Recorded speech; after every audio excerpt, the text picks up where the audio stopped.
പുതിയ വീഡിയോയിലേക്ക് എല്ലാവർക്കും സ്വാഗതം. അപ്പോൾ ഇന്നത്തെ വീഡിയോ എന്ന് പറഞ്ഞത് റവ വെച്ചിട്ട് നമുക്ക് ഉണ്ടാക്കിയെടുക്കാൻ പറ്റുന്ന ഈസി ആയിട്ടുള്ള സിമ്പിൾ ആയിട്ടുള്ള നല്ല ടേസ്റ്റി ആയിട്ടുള്ളൊരു ഈവനിങ് സ്നാക്ക് റെസിപ്പി ആയിട്ടാണ് കേട്ടോ. അപ്പോൾ അതെങ്ങനെ ഉണ്ടാക്കിയെടുത്തതെന്ന് നോക്കാം.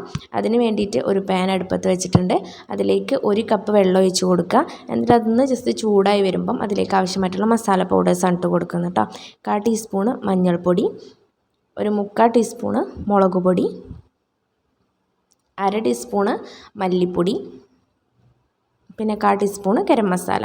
ഇത് എല്ലാം പാടെ ഇട്ടുകൊണ്ട് ഒന്ന് നന്നായിട്ടൊന്ന് മിക്സ് ചെയ്ത് കണ്ട് ഒന്ന് തിളപ്പിച്ചെടുക്കുന്നുണ്ട് കേട്ടോ.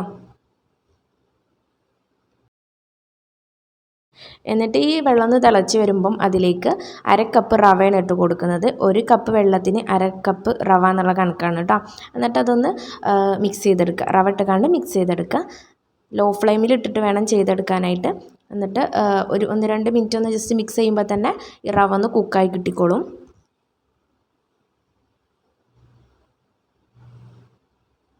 അപ്പോൾ ആ റവ ഇവിടെ കുക്കായിട്ടുണ്ട്. എന്നിട്ട് നമുക്ക് ഫ്ലെയിം ഓഫ് ചെയ്യാം. ലോ ഫ്ലെയിമിൽ ഇട്ടിട്ട് വേണം ഫ്ലെയിം ഓഫ് ആക്കാം. എന്നിട്ട് വേറൊരു പാത്രത്തിലേക്ക് നമ്മളത് മാറ്റിയെടുക്കും. എന്നിട്ട് നമ്മളതിലേക്ക് ഒരു സവാളൻ്റെ പകുതിയാണ് എടുത്തത്. ഒരു വലിയ സവാളൻ്റെ പകുതി ചെറുതാക്കി അരിഞ്ഞതും, അതുപോലെ മല്ലിച്ചപ്പ്, കറിവേപ്പിൻ്റെ ഇല, മുളക്. എന്നിട്ട് ഞാൻ ഇട്ട് കൊടുക്കുന്നത് ഇഞ്ചി വെളുത്തുള്ളി പേസ്റ്റാണ് കേട്ടോ. അതല്ലാന്നുണ്ടെങ്കിൽ ഇഞ്ചിയും വെളുത്തുള്ളിയും ചെറുതാക്കി കട്ട് ചെയ്തത് ഇട്ട് കൊടുക്കുക, ചെറിയ പീസ് മാത്രം. അതുപോലെ ചെറിയ ജീരകം പൊടിച്ചത് ഇട്ട് കൊടുക്കുക. അല്ലാതെ ഇട്ട് കൊടുത്താലും കുഴപ്പമൊന്നുമില്ല. അപ്പോൾ ഞാൻ പൊടിക്കാതെ ഇട്ട് കൊടുക്കുന്നത്. പിന്നെ ആവശ്യത്തിന് ഉപ്പിട്ട് കൊടുക്കുക. എന്നിട്ട് ഇത് നന്നായിട്ടൊന്ന് കൈ വെച്ച് ഒന്ന് ഉടച്ചെടുക്കുക കേട്ടോ.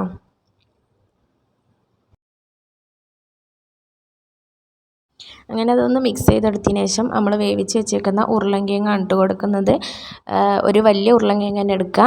വലുതാണെന്നുണ്ടെങ്കിൽ 1 എടുക്കുക, മീഡിയം സൈസൊക്കെ ആണെങ്കിൽ 2 എടുക്കുക. എന്നിട്ടത് ഉപ്പും മഞ്ഞൾപ്പൊടി ഇട്ട് വേവിച്ചതാണ്. എന്നിട്ടത് അതിക്കിട്ട് കൊടുത്താണ്ട് നന്നായിട്ടൊന്ന് മിക്സ് ചെയ്തെടുക്കുക. ഈ ഒരു പരുവത്തിൽ ആക്കിയെടുക്കുക കേട്ടോ. ഇനി ഇത് കുറച്ചൊരു കട്ടി ഉണ്ടെന്നുണ്ടെങ്കിൽ കുറച്ച് വെള്ളം ചേർത്തൊന്ന് കുഴച്ചെടുത്താലും കുഴപ്പമില്ല. എന്നിട്ട് നമ്മൾ അതിൽ നിന്ന് ചെറിയ ചെറിയ ബോൾസ് ആക്കിയിട്ട് എടുത്തിട്ട് ഒന്ന് ജസ്റ്റ് ഒന്ന് പരത്തി കൊടുക്കുക. എന്നിട്ട് അതിൻ്റെ മേലെ മുട്ട പീങ്ങിയത് വെച്ച് കൊടുക്കുന്നുണ്ട്. അത് ഏത് ഷേപ്പിലും ആക്കിയെടുക്കുക കേട്ടോ. കട്ട്ലേറ്റിൻ്റെ ഷേപ്പിലാണെങ്കിൽ അങ്ങനെ, അല്ലാന്നുണ്ടെങ്കിൽ അങ്ങനെ. ഞാനിപ്പോൾ ഈ ഒരു ഷേപ്പിലാണ് ആക്കിയെടുത്തിട്ടുള്ളത്. എന്നിട്ട് എല്ലാതും അതുപോലെ ആക്കിയെടുത്തിട്ടുണ്ട്.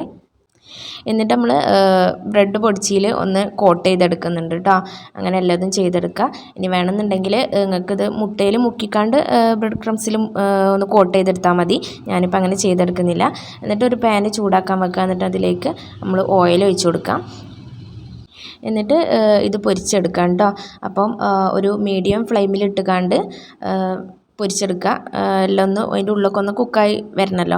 അപ്പോൾ നല്ല തിന്നായിട്ടൊന്ന് പരത്തിയെടുക്കാൻ നോക്കുക. എന്നാലേ ഉള്ളിലൊക്കെ നല്ല ടേസ്റ്റ് ഉണ്ടാവുള്ളൂ കേട്ടോ. അപ്പോൾ നമ്മൾ തിരിച്ച് മറിച്ചിട്ട് കൊടുത്താണ്ട് നന്നായിട്ടൊന്ന് ഫ്രൈ ചെയ്തെടുക്കുക. അങ്ങനെ എല്ലാതും ഫ്രൈ ചെയ്തെടുക്കുന്നുണ്ട് കേട്ടോ.